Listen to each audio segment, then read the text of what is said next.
Okay, this demonstration is going to be over the piezoelectric ultrasonic.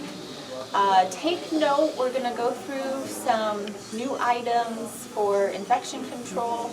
This is a very limited demonstration. As you can see, I'm not in full PPE. You'll be in full PPE, and there will be some slight little differences as we practice this in lab tomorrow. So I'll try to hit up on those as we go through the process, okay? But just keep in mind this is kind of limited to what we're going to do on Wednesday. All right, so first of all, let's start with the ultrasonic unit, the piezoelectric. In your cabinets, the operatories will have either a Cavitron or a piezo. And so I'm going to pull this out, and what you'll find is this is the piezo, and there's lots of cords. So some of the first things you're going to want to do is just kind of unravel everything, take it apart, make sure all the cords are connected. There is a water line that it will be connected to. It also has a pedal. So you'll want to make sure you unravel the pedal and take that out. And let's talk about how we set this up. So first of all, I need to attach a handpiece. Now the handpiece you will get from the dispensary. We sterilize them in between patients every time, so it should come wrapped and sterilized. And to connect the handpiece, all you have to do is just match up the prongs. You'll notice there's 3 prongs, and so everything should go in very easily. And then you'll just kind of push down, make sure it's nice and tight and secure.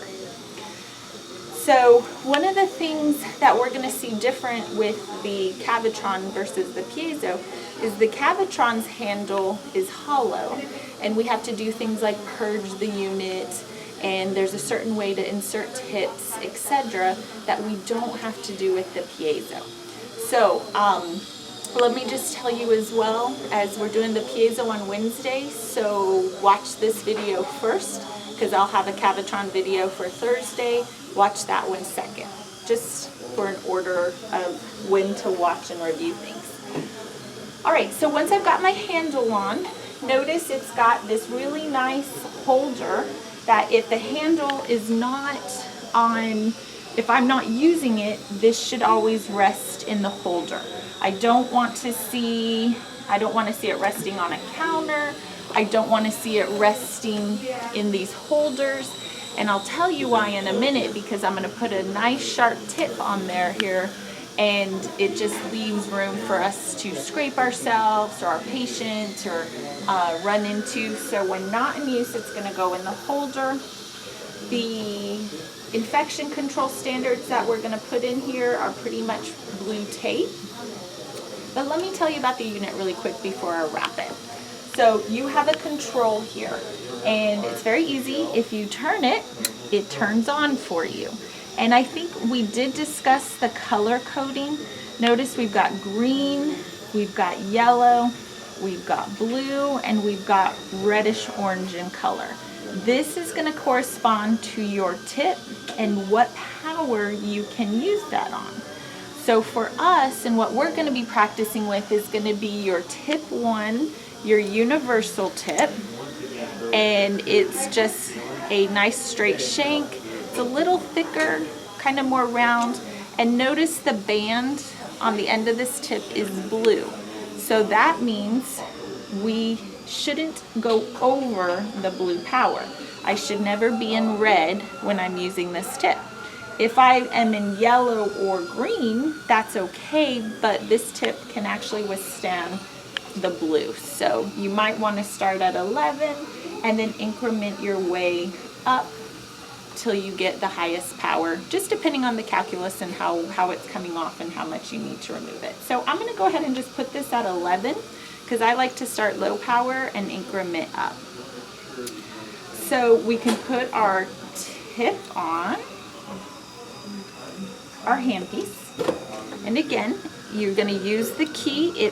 fits a certain way in the key, so make sure it's locked and inserted correctly. And you'll just take the key and turn, twist and turn. Give it a click. You'll hear it click. Maybe push down and click.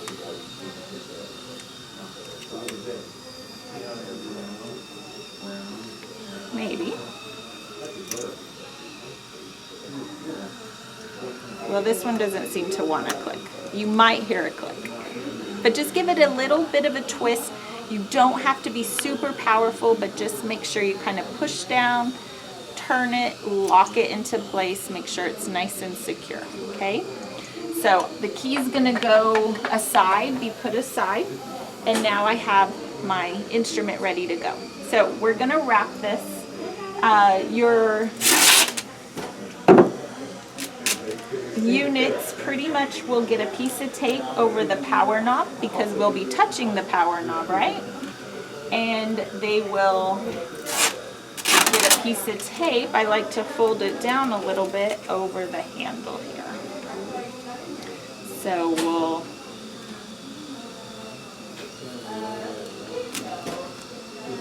I did that backwards. Let me do it like this. There we go. And so that way I have a place to grab it when I'm done to remove it. Okay? So we've got a nice little place to hold, a little bit of wrapping. This all gets sterilized, so that's the good point. And then we're pretty much ready to go. Okay? The other thing about this unit is we don't only control the power, we also have a water knob on the side of it. So before we begin, we're going to check it and make sure that we have the adequate amount of water and halo to our instrument for calculus removal or deplaquing. So this little knob will control your water here. All right, so that's pretty much the unit. Other things that you will need that you're not used to, and for Wednesday purpose, we're going to be using very limited barriers. So we'll cover the chair, we'll use our Charlies. Remember, our Charlies have that little black tubing that I keep telling y'all, check the tubing, check the tubing. That tubing, we'll finally get to use it, and we're going to hook up our suction to the back of Charlie, so that helps with water. I have a trash can here for today's purposes. And then this arm that you guys have asking what this arm is all about, this is what helps with aerosols in our clinic and when we're using our ultrasonics. So you will get these items at the cart, and there's a funnel and there's a covering for the funnel. So you want to get both things. The covering fits just right into that funnel and then right into a high-speed suction, just like that. And then it gets put on here, so when we use our ultrasonics, we can bring this arm up close to our patient's face and mouth, not too claustrophobic, but close to their face and their mouth, so that it can kind of help collect aerosols. All right, let me go ahead and just get a little bit of my PPE. So when we use ultrasonics, just remember, even in lab on Wednesday, we're going to be in gowns, we're going to have our bonnets on, we're going to all be in masks. Eye protection, it can be your loupes or it can be just the clear glasses. Everybody will be given a face shield. As in clinic, when you're seeing patients, you'll wear your face shield when you're doing the cleaning portion anyway, but definitely when you're using ultrasonics. So you guys will all have shields as well. All right, so let me go ahead and just kind of demonstrate the water first. So when I start this process and my unit's on, remember you have a pedal. The pedal is what is going to activate the instrument. So you can see I don't have a lot of water. It is on, you can hear that high-pitched noise, but I need to adjust my water. If I use this on a patient without water, that's going to get really hot and be uncomfortable. So there we go. That's about a nice little stream of a halo effect. This would be good for calculus removal. if I was just deplaquing, I could probably turn it down a little bit, but this is a really good starting point. Now, also remember, if the calculus is really tenacious and I increase my power,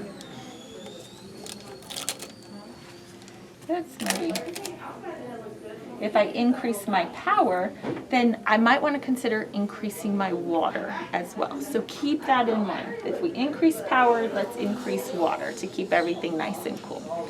All right, so once we've got our water established, we can go in and activate this for our patient. Now, I'm going to activate inside the mouth always, because if I activate outside the mouth, I'm going to spray my patient. Now, I would also be turning this funnel on, but for recording purposes, because it's very loud, I'm going to leave it off. I also have a slow speed section here that I can take, bend, and twist. And this is kind of nice because if my patient had cheeks, it would sit right on their cheek. And we can try this with Charlie, and a lot of times it'll just sit right here. Sometimes the patient prefers to hold it. That's okay too.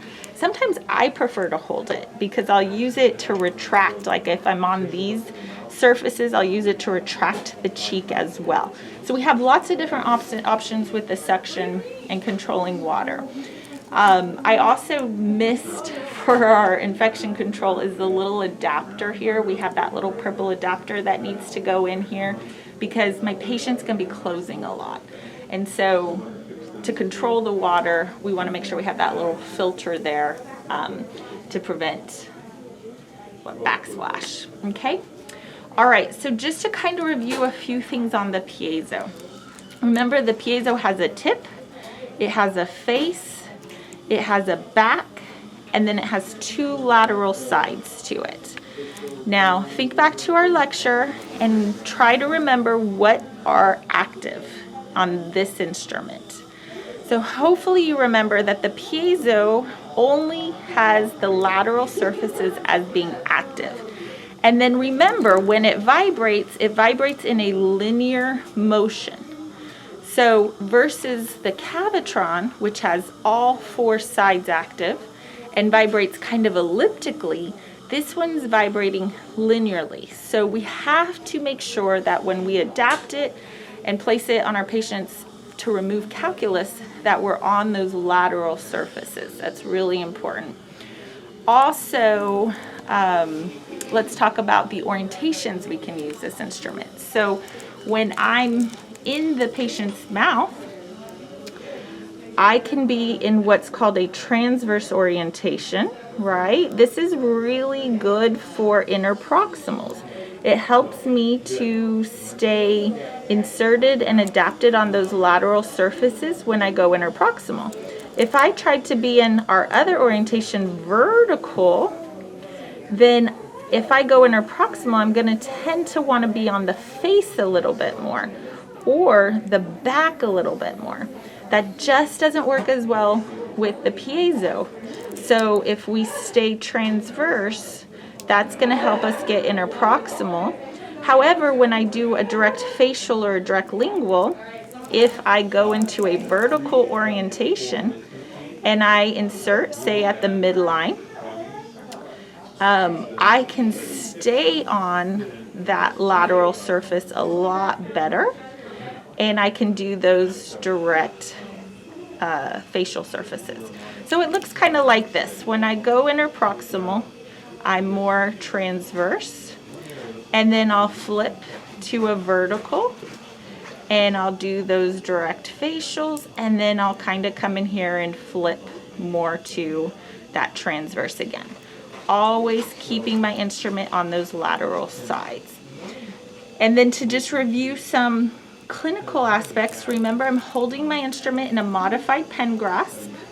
I'm not resting my middle finger on the tip though, because that's going to get really hot and burn me. And I don't need tactile sensitivity. I'm using a vibrating instrument. So remember, our tactile sensitivity kind of goes out the window, which is why we follow up with hand instruments.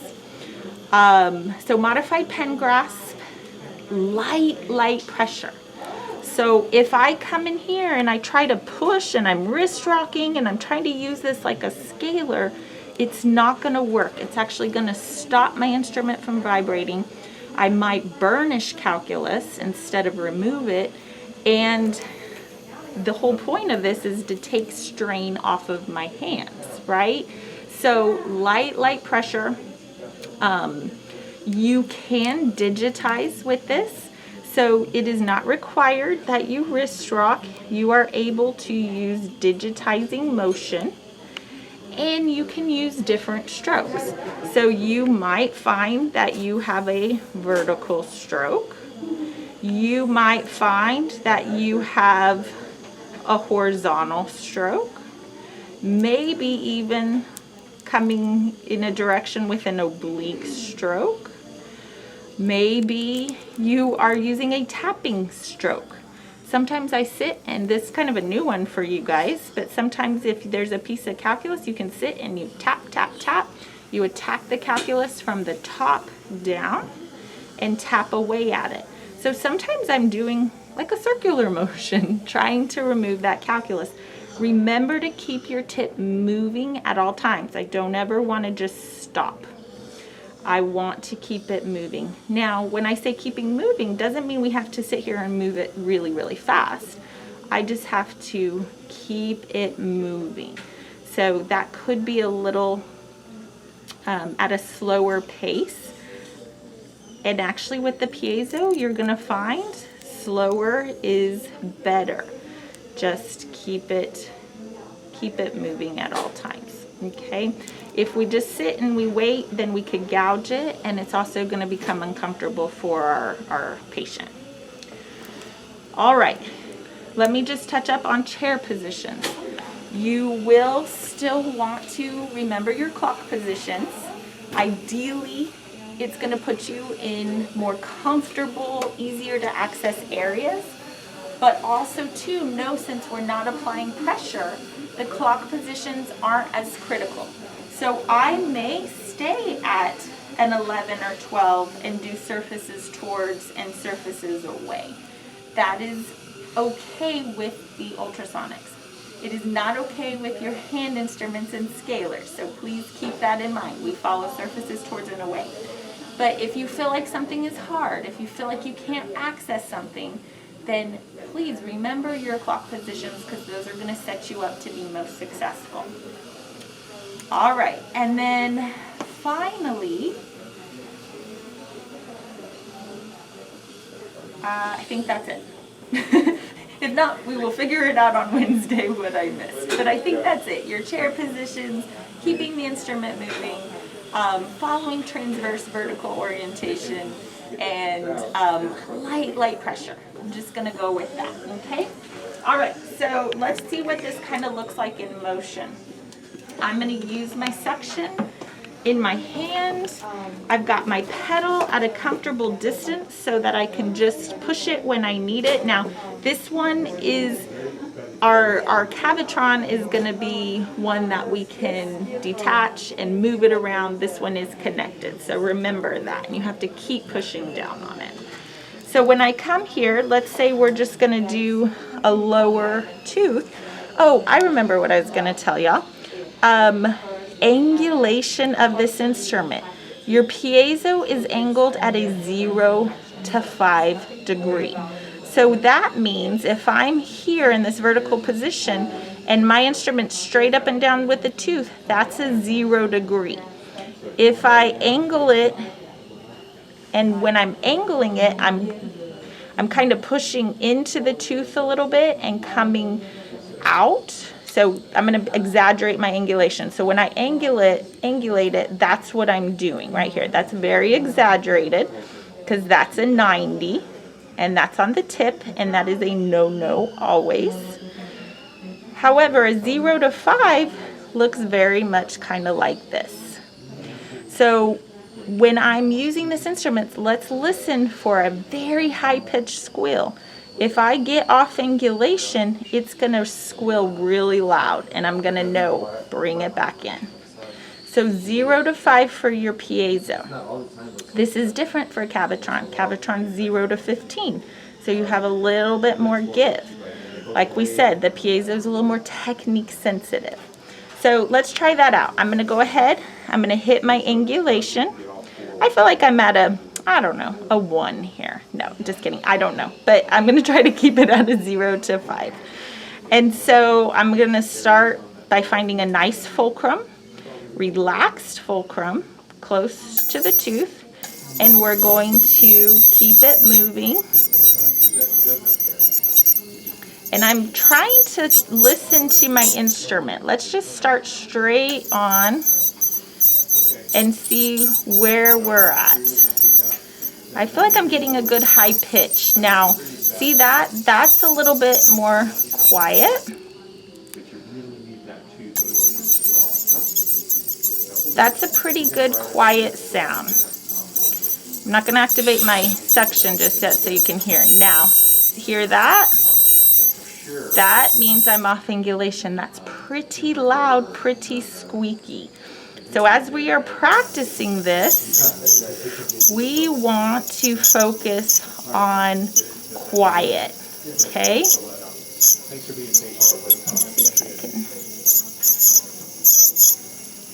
As we come in here, we don't want this super loud noise. Now they technically have like a little bit of a squeaky noise anyway, but should be a light squeaky noise. That's kind of a loud. There we go. See that? Just a nice, quiet, little high pitch. Remember, ear plugs are not a bad idea for our profession. So I'm just gonna attack the tartar. I'm gonna be very, when I'm using this instrument, I'm probably using it to remove tartar, or I'm using it to deplaque, or I'm using it in somebody with gum disease. And so I'm gonna be very intentional about finding the calculus.